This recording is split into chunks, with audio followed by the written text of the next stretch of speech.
Kellner here, 12 plus year fitness coach, giving you quick fitness tips to change how you think about exercise, nutrition, and lasting athleticism. So I have a real treat for you today. This is one of my all-time favorite stories of Chuck Norris. Now, you're probably familiar with Chuck Norris. He's a famous actor who was in Walker, Texas Ranger, and a variety of other films. He's also a film producer, a screenwriter, martial artist, and the epitome of masculine jokes.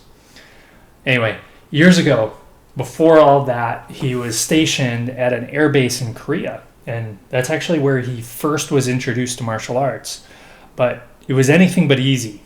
He broke his shoulder during judo practice, he had trouble with his feet, and he broke his hand trying to break roof tiles during a public demonstration, and then re-broke his hand while breaking up a fight. But finally, after about a year, he was ready to test for his black belt.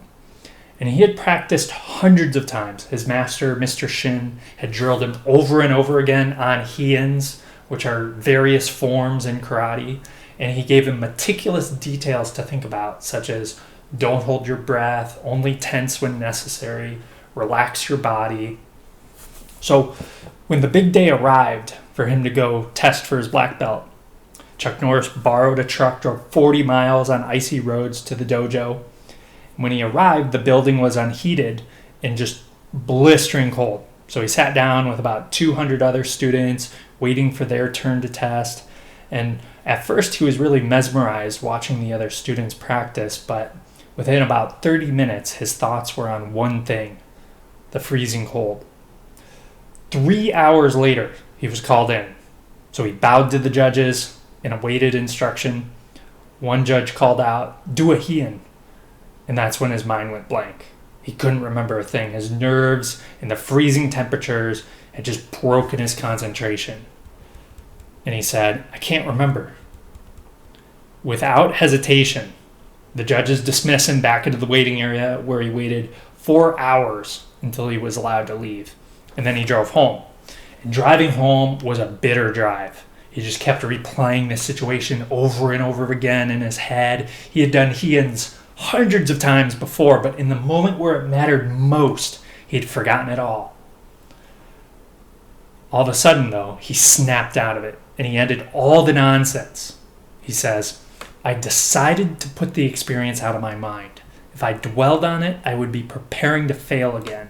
I had to prepare to succeed. And I had to begin planting those seeds now. I had the exam out of my mind, and I only saw myself succeeding this time."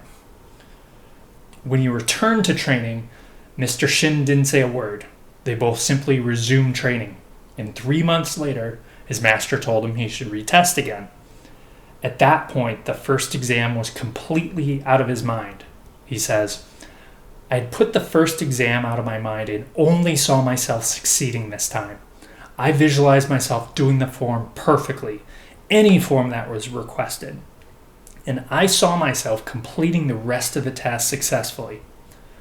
So this time he knew exactly what to expect.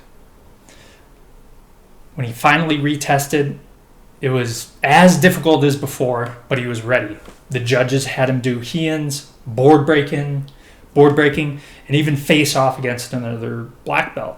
And it went exactly as he imagined.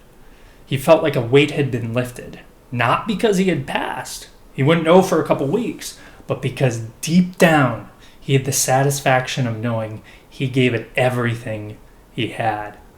Now, the reason I bring up this story is for a few reasons. For one, if you have failed to reach a weight or a fitness goal once, twice, even dozens of times, it's easy to keep replaying that over and over again in your head. But remember, this is a new moment, and the best thing we can do is to let that memory go and focus entirely on what we can control now. Now, the other reason I bring this up is knowing that sometimes results will present themselves immediately, but sometimes they don't. And we just have to keep giving it our best day after day. And if you do that, you have the satisfaction knowing you gave it your best. And eventually, you stack enough of those days and you start to get measurable progress on your goals.